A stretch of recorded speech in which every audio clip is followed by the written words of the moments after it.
किसी गांव में एक कारीगर रहता था जिसका एक लड़का था।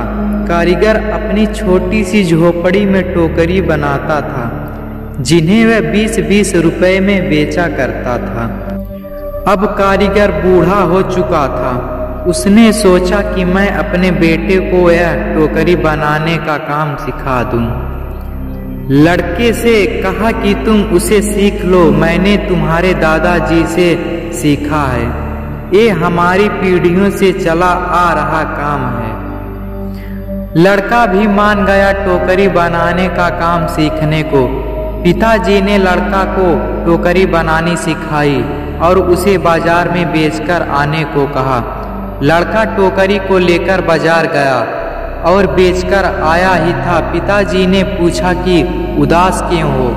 लड़का बोला कि मेरी बनाई हुई टोकरी केवल 10 रुपए में ही बिकी।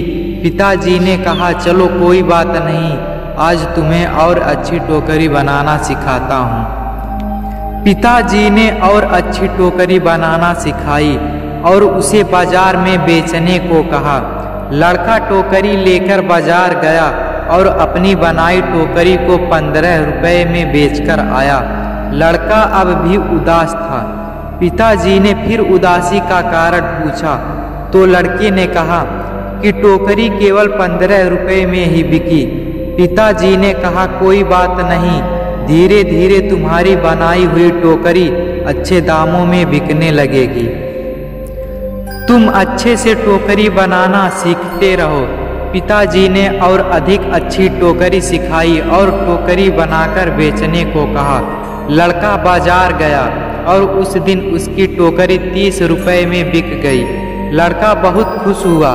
पिताजी ने पूछा कि आज कितने रुपए की टोकरी बेची? लड़के ने कहा आज मेरी बनाई टोकरी 30 रुपए की बिकी। पिताजी ने यह सब सुनकर लड़के से कहा बहुत अच्छा है, चलो आज तुम्हें ऐसी टोकरी सिखाऊंगा जो 40 रुपए में बिक सके। लड़के ने कहा बस पिताजी, आप खुद 20 रुपए की टोकरी बेचते हैं, आप मुझे 40 की टोकरी बनाना कैसे सिखाओगे? आप रहने दो, आपसे ज़्यादा रुपए की टोकरी तो मैं बनाना जानता हूँ। इतना सुनकर पिताजी ने कहा ऐसा ही कुछ मैंने भी कहा था जब मेरे पिताजी खुद 15 रुपए की टोकरी बेचते थे और एक दिन मेरी टोकरी 20 रुपए में बिक गई। मेरे पिताजी ने मुझे 25 रुपए की टोकरी सिखाने को कहा था तो मैंने भी सीखने के लिए मना कर दिया था और कहा था कि आप खुद 15 की बेचते आए हैं, आपसे ज़्यादा की तो बेचकर आया हूँ। और तब से जीवन भर 20 रुपए की ही टोकरी बेचता रहा क्योंकि उससे ज़्यादा की टोकरी मैं सीख ही नहीं पाया। यह कहानी हमें सिखाती है कि हमें थोड़ा सा सीखने पर यह घमंड नहीं करना चाहिए कि अब मैं सब कुछ जानता हूँ, क्योंकि ऐसा हो सकता है कि हर कोई कुछ ना कुछ आपसे अधिक जानता हो। हमें हमेशा कुछ ना कुछ सीखते रहना चाहिए। कैसी लगी यह कहानी कमेंट करके ज़रूर बताएं। धन्यवाद।